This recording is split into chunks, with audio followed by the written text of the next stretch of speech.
WTOL 11 News at 11. I'm Michael Sandlin. Thank you so much for joining us tonight. Let's bring in meteorologist John Birchfield. John, we had some clouds today. Any rain on the way as well? Well, there could be a couple isolated showers tomorrow, but the bigger story is going to be the milder feel. The warm weekend was just a sign of what's ahead. Monday's temperatures surge near 70 degrees. There is a very slim chance for a late day shower or thunderstorm as a cold front sweeps on through. But ahead of that cold front, there is a warm front, and that is keeping temperatures in the 50s. Even close to midnight, we are still very mild. That warm front has sparked a little bit of drizzle in northeastern Ohio. Perhaps you saw a few isolated light rain showers. Those are now moving off to the east. It's this cold front currently across the Great Plains, and that is going to bring us our rain chance Monday and also kick up a gusty breeze. Hour by hour forecast does show you some isolated showers that are going to be possible. I have your full hourly timeline and a look ahead towards Easter Sunday coming up in just a bit. One person is dead following a vehicle collision in Wood County earlier today. According to the Wood County Sheriff's Office, the crash happened on State Route 6 and I-75 a little after 1:30 p.m. Authorities say a Jeep was attempting to turn east on Route 6 when they were struck by an SUV going west. The driver of the Jeep was taken to the hospital with non-life-threatening injuries, while one passenger, 67-year-old Julia Kuhn, was taken to a hospital where she was pronounced dead. It's unknown whether or not the driver of the SUV was injured in the crash. The offices of the Ohio Attorney General and the Lucas County Sheriff are wondering if you know the whereabouts of Mason McGraw. McGraw is a 16-year-old Whitmer High School student who's been missing since Tuesday. According to his father, McGraw was last seen on a Smith Road Ring camera just after 11 on Tuesday evening. He was last seen wearing a flannel shirt and dark blue jeans, and is described as being 5 foot 5 inches and weighing around 120 pounds. If you have any information on his whereabouts, you're asked to call the Lucas County Sheriff's Office at 419-213-4975. A walk was held earlier today to honor the lives of every child killed in Toledo. It was organized by the man who planned the walk for Kimani Lateague last weekend, Davon Woods, a founder of Foster Kids Matter, which raises awareness for kids in the foster care system. Attendees stood outside the downtown courthouse to pray and remember those they've lost, including Philip McDermott, the father of missing teen Mason McGraw, who said he felt solidarity with the crowd. If you don't have kids, then you don't understand what it feels like to have one go missing. But I wouldn't ever want you to have to feel that way. In addition to remembering the lives lost, marchers expressed a desire to help McDermott and other guardians in a similar position find their children. And Toledo police are continuing the search for 43-year-old Brittany Collins. Police say she went missing from Ravine Park Village and may be in need of medical attention.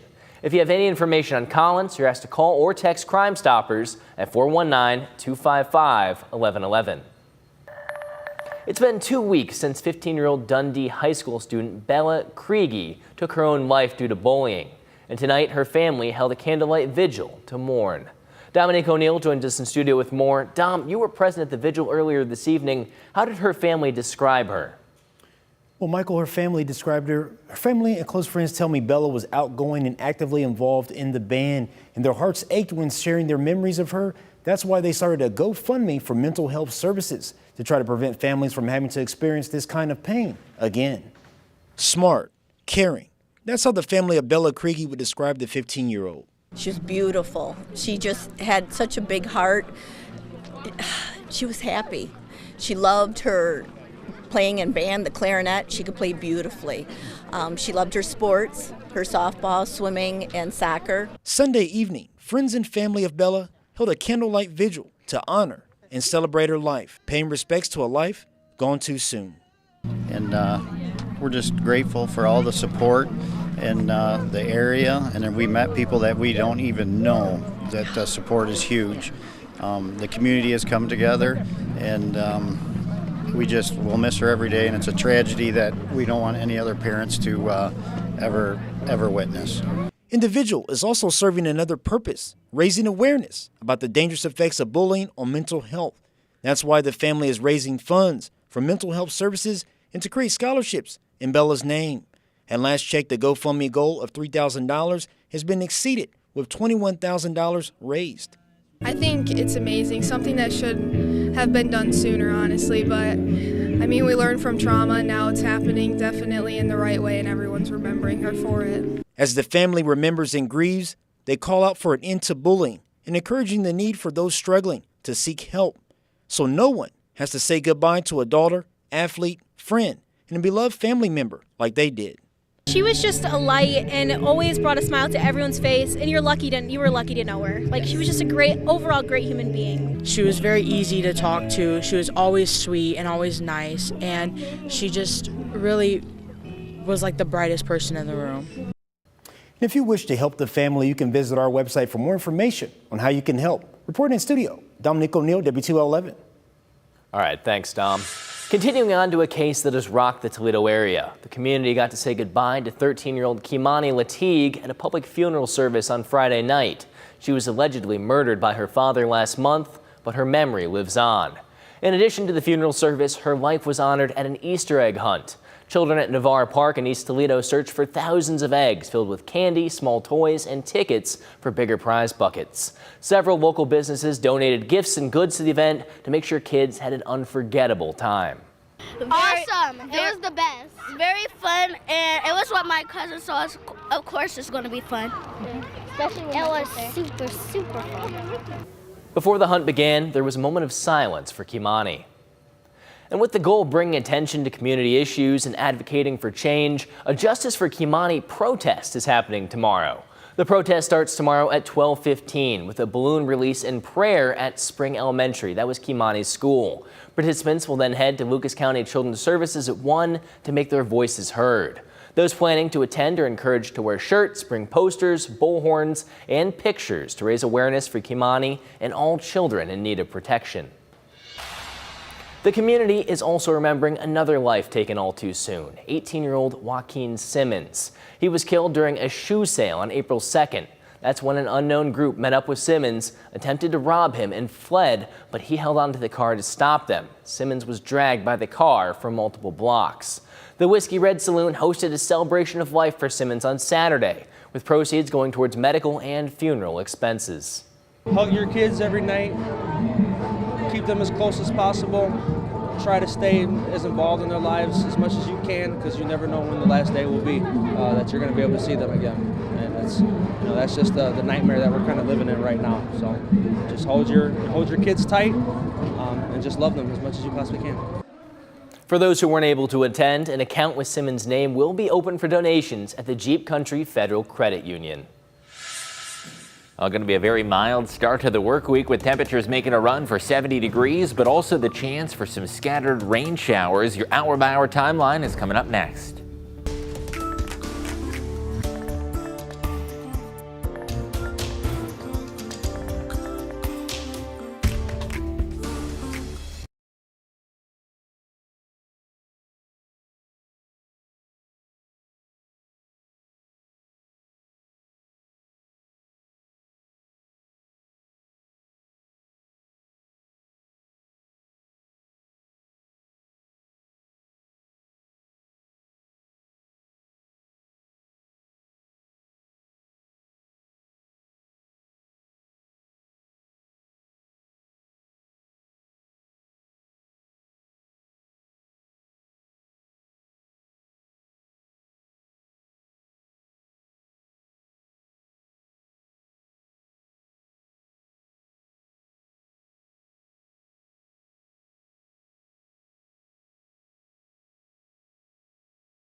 I hope you enjoyed the spring feel this weekend. It's going to get even warmer as we head into the start of the new week. In fact, Monday's temperatures could make a run for 70 degrees, especially to the south of the Toledo metro. Now, there is going to be a late day cold front that could spark a couple isolated showers, but I think most of the day is going to be dry. Now, ahead of that cold front, there is a warm front lifting on through, and that is how it is so mild, even close to midnight. Certainly feels unseasonably warm. High pressure is shifting off towards the east coast, and as with it, the sunshine is departing. There has been a little stripe of some isolated rain showers. Perhaps you saw a few sprinkles falling outside. That is the warm front that is advancing on through. So our next system is currently a cold front and an area of low pressure situated over the upper Midwest and the plains. And that cold front is going to spark a couple of showers late in the day and also kick up the breeze Monday evening. So let's look at the hour-by-hour timeline. Starting off your day, it is already going to be around 50 degrees.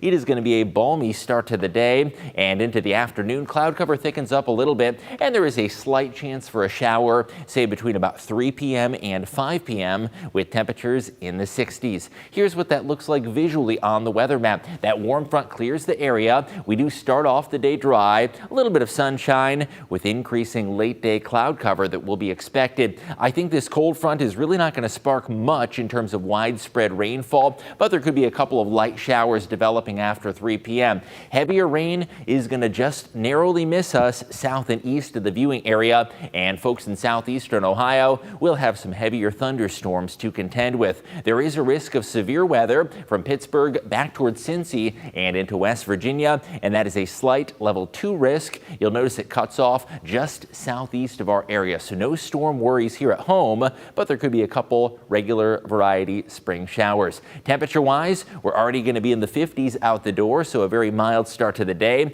Afternoon highs are going to be surging into the upper 60s to near 70. In the wake of that cold front, temperatures drop off very quickly. In fact, Tuesday afternoon, highs are going to be in the 40s and winds are going to be howling. Gusts to 30 miles an hour possible tomorrow afternoon. Thursday or Tuesday, though, we're going to see those winds really pick on up, and west-northwest winds gusting to 40 miles an hour will be possible. Shower chances also persist on Tuesday. In addition to that breeze, we do get high pressure that'll bring back some beautiful spring sunshine on Wednesday, and Thursday has trended dry. A little more late day cloud cover is possible, but I do think we'll see a good amount of sun and feel those highs rebound to 60 degrees. Looking ahead towards Easter Sunday, we will have some showers to ring in the holiday weekend, but for those outdoor Easter egg hunts on Sunday, looking sunny with temperatures above 60. Shower chances are going to be returning Friday and Saturday, so keep that umbrella if you're heading out of town or traveling for Easter. Keep in mind that rain could affect travels. Sunday looks sunny, and the 10-day forecast does feature a warm-up, lifting highs back near 70. Michael? All right, thanks, John. An arson investigation is underway following an overnight fire at the governor of Pennsylvania's residence. Governor Josh Shapiro says extended family was visiting and everyone was asleep in the house when the fire occurred, and they were woken up around 2 a.m. and safely evacuated. No serious injuries or deaths have been reported. A suspect has been arrested in connection to the fire. The police don't know a motive at this time. And we have some more clarity regarding a point of contention between Democrats and Republicans. The results of President Donald Trump's physical are in as doctors weigh in on Trump's physical and cognitive health. CBS News has the details. Hours after President Trump appeared at a Saturday night UFC match in Miami, the White House released a report outlining his physical health. According to the results of the recent physical that the president had on Friday at Walter Reed Medical Center, the 78-year-old commander-in-chief, quote, remains in excellent health and exhibits robust cardiac, pulmonary, neurological, and general physical function. The report also notes President Trump passed his cognitive assessment with a perfect score of 30 out of 30, and the 6'3" president has lost weight, now at 224 pounds, down from the 244 pounds he weighed in 2020. The president's positive medical news comes as he continues to feel the heat from members of Congress and business leaders who worry about the administration's fluctuating decisions over tariffs, including Friday night's announcement to exempt from recent tariff hikes a number of tech products, including iPhones and other cell phones. Let's talk about these tariffs. I mean, they were chaotic and they were totally haphazard. But it is a serious situation. If everybody gets nervous at the same time, businesses and consumers, and they all pull back at the same time, that can lead to an economic downturn just by itself, setting aside the math of what the tariffs end up doing to prices. And so there's a lot to try to unwrap right now. China's 125% tariff on U.S. goods took effect this weekend after President Trump raised his tariff on China to 145% and excluded China from a 90-day pause. Also criticizing President Trump over the weekend, Senator Bernie Sanders. But in my honest opinion, the most serious addiction crisis we face is the addiction of the oligarchy toward greed. Sanders made stops over the weekend in California, including a Saturday night appearance at the Coachella Music Festival. Cristian Benavides, CBS News, Miami. And speaking of tariffs, a new CBS News poll shows Americans believe they will raise prices, in addition to a growing political divide on whether or not the president's plan will actually bring back overseas jobs and factories. CBS News' Willie James Inman has more. This weekend, President Trump abruptly reversing course, exempting his most punishing tariffs on imported smartphones, computers, and most electronics. His administration now says that relief may only be temporary. This is not like a permanent sort of exemption. It's shifting from one bucket of tariffs to a different bucket of potential tariffs. The president's tariff policies causing whiplash on Wall Street last week. In Los Angeles, Senator Bernie Sanders rallied thousands opposed to the president's policies. Today, Democratic Senator Elizabeth Warren said Trump's economic agenda is not good policy. Let's keep in mind, tariffs can be an important tool in the toolbox when used in targeted ways. But right now, what we've got is chaos and corruption. Our new poll showing most Republicans say Trump's tariff plan will eventually add jobs to the economy. Most Democrats say jobs will be lost. The poll also shows 75% of Americans believe the tariffs will lead to higher prices in the near future. 48% say tariffs will cause prices to increase in the long term, while 30% say prices will eventually go down. Business owner Paul Cortez in West Palm Beach, Florida, says he's concerned. Unfortunately, I do have to pass it on. In many cases, I deal with people who are import from China where I get the pots from, and they're already passing the cost on to me. George Small supports the president's plan. I totally understand it, and it will help in the long run. It's going to be short-term pain for long-term gain. That's the deal. The White House says 130 nations have reached out to negotiate new trade deals, but there's one world leader who is not picking up the phone, and that's President Xi of China, as both the U.S. and China remain deadlocked in a standoff over which economic superpower will blink first. Willie James Inman, CBS News, West Palm Beach, Florida. Coming up, some regular maintenance found a big issue. Why this pool and hot tub being out of service is more than just a loss of recreation, and how you can help.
Welcome back in. Sunshine Communities helps care for their residents in a variety of ways, including through occupational therapy using an indoor pool and hot tub. However, some recent issues were discovered in the chemical and mechanical rooms during maintenance last year. And since it took a while to figure out the issues, residents haven't been able to access the additional care they need.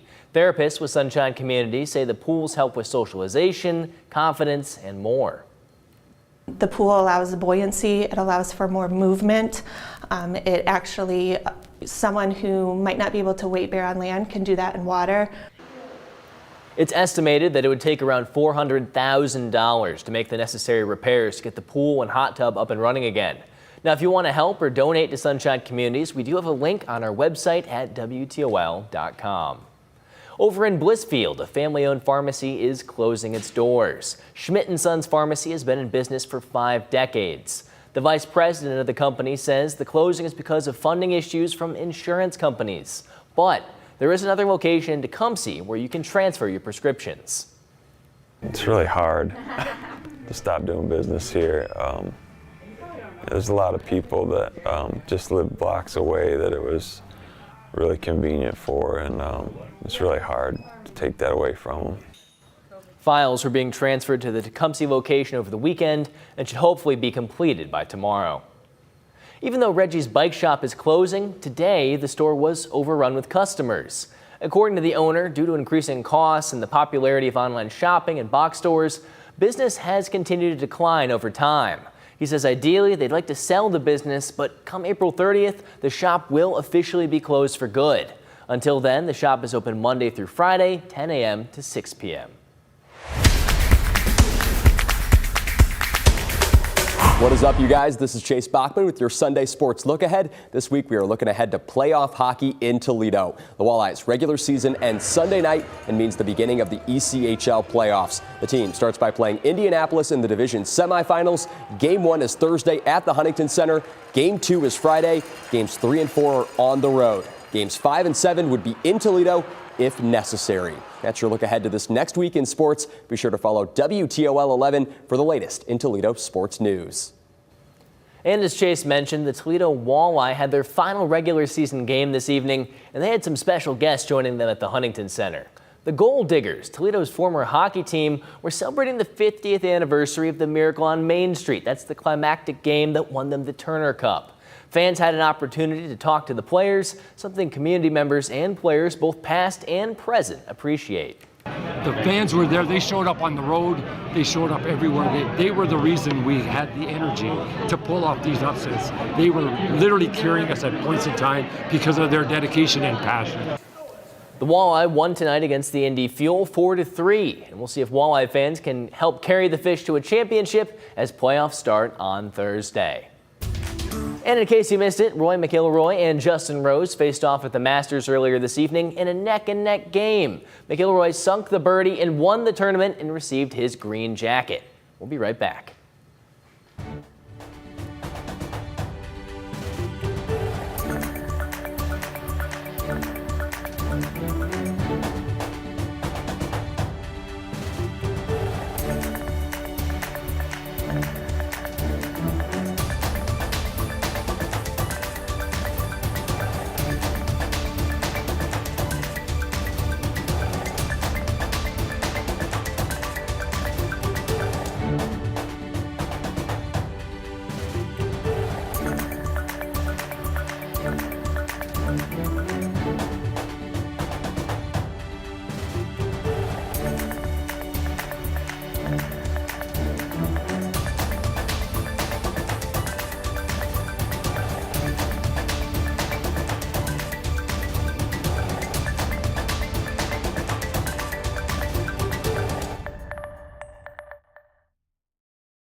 Welcome back in. Yesterday was Record Store Day, and Culture Clash Records says this year's event is on track to be their strongest yet.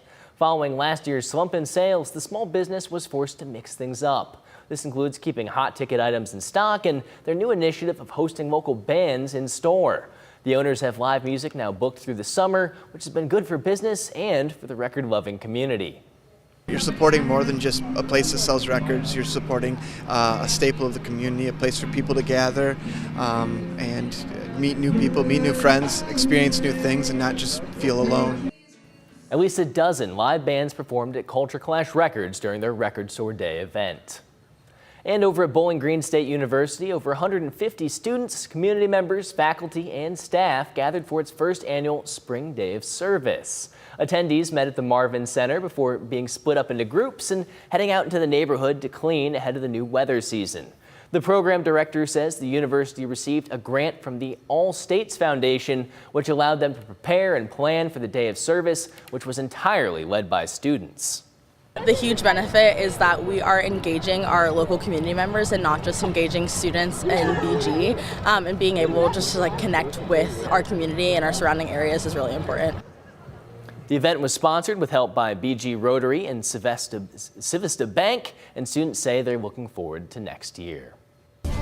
One last check of the forecast. I do expect a dry and very mild morning. High pressure is going to be shifting off to the east, and that means a little bit less sunshine tomorrow. However, it's going to be very balmy at the morning commute and bus stop. Heading into the afternoon, a cold front comes in from the west, and that could spark a couple of isolated showers, but it's really areas south and east of us that have the best chance to see some rain and thunderstorms. The extended forecast does bring back some midweek sunshine. There will be the chance for some late week showers, and looking ahead towards the weekend of Easter Sunday, we do have some sunshine. Looking forward to a warm up as well, with temperatures climbing up into the mid-60s. Michael? Well, John, before we go, I want to ask you a question. You ever seen a turtle fly? Can't say that I have. All right, well, guess what? We got a story just about that. So after a tornado pushed through Mississippi last month, one critter may have been saved by the shell. On March 15th, the tornado tore through Myrtle the tortoise's home area and tossed pine trees on top of her enclosure. Now, after the tornado came and went, Myrtle wasn't in sight and was thought to have been whisked away. But a few weeks later, the tortoise was found and has since been returned to her owner, where she is receiving plenty of water, lettuce, and love. Now, I have to imagine she got a little flung around by that tornado. Yeah, had a safe landing, though. Yeah. Very protective shell. I got another question for you. How do you feel about asparagus? I don't think I feel very strongly about it. I mean, I enjoy it if it's cooked well, but I don't really eat asparagus a ton. Okay, would you go to a whole festival for asparagus? We'll see. Okay. Well, one fairground was serving up this edible plant in multiple ways. From deep fried, wrapped in bacon, to even topping pizza, asparagus is the main ingredient at the 39th Asparagus Festival in California. Are we winning you over yet? Was that ice cream that I saw? The green ice cream? Not even asking questions. The plant is extra special here since it's grown locally and helps to bring people together and make them see green one serving at a time. So, are you sold? Are we going to go? Should we go book our tickets? Deep fried asparagus. Some things are not meant to be deep fried, and I feel like asparagus is one of those things. I feel like that's like the most benign of everything we just listed. Yeah, and if you're wrapping it in bacon, are you really eating it for the asparagus at that point, or is the asparagus just... No. The bacon's always the star of the show. Yeah, and I feel like it's the star of the show with a lot of those. We're trying to mask or hide the flavor of the asparagus. And I hate to say it, but you know, the bathroom breaks have to smell atrocious. Would not want to go to the restrooms there for sure. Absolutely. California things, I guess. All right, well, we're going to be California dreaming when we go to bed, but we'll see you guys next weekend. Take care, everybody.